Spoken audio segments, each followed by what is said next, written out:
Hello বন্ধুরা, welcome back to my channel আড্ডা with রূপালী। তো আশা করি আপনারা সবাই ভালো আছেন, সুস্থ আছেন, আর আমিও ভালো আছি এবং সুস্থ আছি।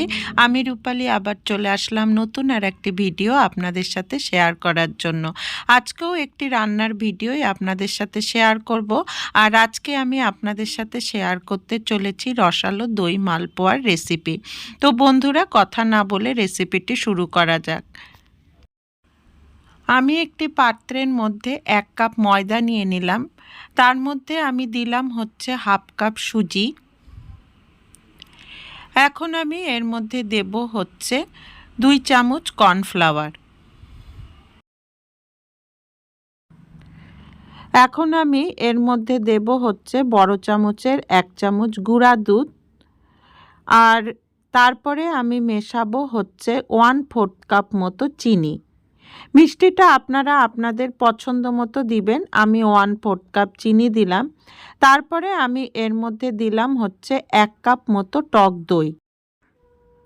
দইটা মেশানোর আগে আমি ফেটিয়ে নিয়েছি। তারপরে এর মধ্যে আমি দিলাম কিছুটা এলাচ গুঁড়ো আর দিচ্ছি হচ্ছে কিছুটা মৌরি। সমস্ত জিনিসগুলো দিয়ে এখন আমি মিশিয়ে নিব। আর তার মধ্যে আমি দিয়েছি কিছুটা বাদাম কুচি। তারপরে আমি সমস্ত জিনিসগুলো অল্প অল্প জল দিয়ে মিশিয়ে নিচ্ছি। এখন আমি ব্যাটারটাকে ভালোভাবে মিশিয়ে নিচ্ছি। আর ব্যাটারটা বেশি পাতলাও হবে না, বেশি ঘনও হবে না। এই কারণেই জলটা আস্তে আস্তে করে দিতে হবে। আর তারপরে 10-15 মিনিটের মতো ব্যাটারটা ঢাকিয়ে রেখে দিতে হবে। এখন আমি কড়াইতে শিরা তৈরি করব, চিনির শিরা। তার জন্য আমি 1.5 কাপ জল দিয়ে দিয়েছি। আর এর মধ্যে আমি দিয়ে দিচ্ছি হচ্ছে 1.5 কাপ চিনি। আর এই চিনির শিরাটা কোনো 1 তার বা 2 তার মতো হবে না। এটা একটু চ্যাটচ্যাটে ভাব হলেই শিরাটা রেডি হয়ে যাবে।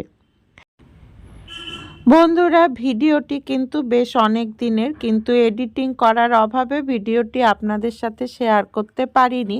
তো আজকে এডিটিং করে আপনাদের সাথে শেয়ার করব ভেবেছি। আর এখন আমি শিরার মধ্যে একটু তেজপাতা দিয়ে দিলাম। আমি এখানে 2টো তেজপাতা দিয়েছি। আর দিলাম হচ্ছে কিছুটা এলাচ গুঁড়ো।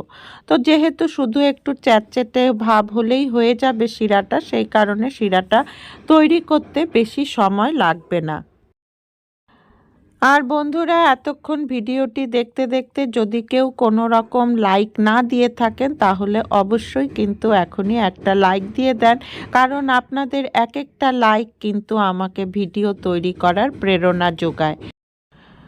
আর এই যে বন্ধুরা, রসালো দই মালপোয়ার ব্যাটারটা একদম পুরোপুরি সেট হয়ে গিয়েছে। এখন আমি কড়াইতে কিছুটা সাদা তেল দিলাম। তার মধ্যে আমি কিছুটা ঘি মিশিয়ে দিলাম। আপনারা ইচ্ছা করলে শুধু ঘি দিয়েও ভাজতে পারেন, কিংবা তেল ঘি মিশিয়েও ভাজতে পারেন, কিংবা শুধু তেল দিয়েও ভাজতে পারেন। তবে একটু যদি ঘির গন্ধ থাকে, মালপোয়াগুলো খেতে খুব সুস্বাদু লাগে।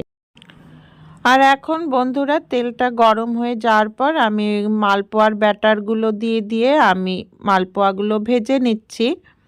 একে একে করে আমি সব মালপোয়াই ভেজে নিব। আর বেশ লাল করে ভাজার পর আমি মালপোয়াগুলোকে চিনির শিরার মধ্যে ডুবিয়ে দেব।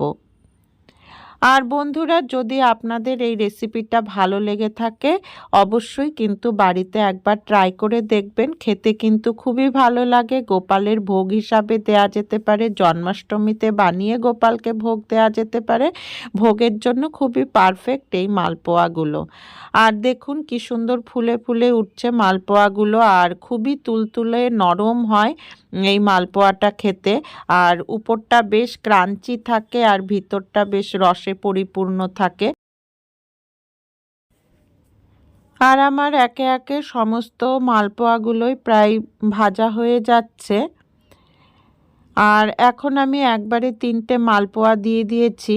কড়াইটা যেহেতু ছাড়ানো, একবারে 3টে করে মালপোয়া ভেজে নেওয়া গিয়েছে আর কি। আর এই যে আমি রসে ডুবিয়ে রেখেছিলাম মালপোয়াগুলো, এখন আমি মালপোয়াগুলো তুলে নিচ্ছি। খুব বেশি সময় ডুবিয়ে রাখতে লাগে না, কিছুক্ষণ ডুবিয়ে রাখলেই হয়ে যায়। আর এই যে দেখুন, আমার রসালো দই মালপোয়া একদম রেডি। দেখছেন দেখতে কি সুন্দর হয়েছে, খেতেও কিন্তু খুব সুন্দর হয়েছিল। আর এখন আমি এর মধ্যে কিছু বাদাম কুচোনো ছিটিয়ে দিব।